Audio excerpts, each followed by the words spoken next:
Service in Wilmington has issued a flash flood warning for southern Fayette County, Indiana, northwestern Franklin County until 10 p.m. At 7:17 p.m., radar indicated thunderstorms producing heavy rain across the warned area.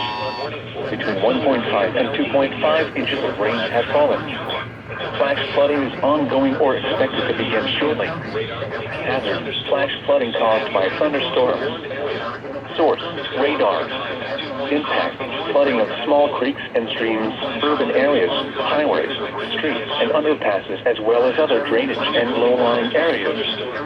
Some locations that may experience flash flooding include Connersville, Blooming Grove, Columbia, Metamora, Bunker Hill, Laurel, Smalltown, Alpine, and Everton. Additional rainfall amounts of 1 to 2 inches are possible in the warned area. Turn around. Don't drown when encountering flooded roads. Most flood deaths occur in vehicles.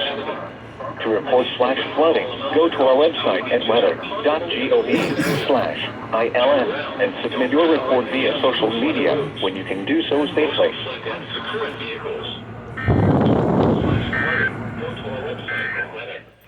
Report flash flooding. Go to our website at social media when you can do so safely. social media when you can do so safely. Reported flash flooding in the U.S. 421. Between 1.5 and 2.5 inches.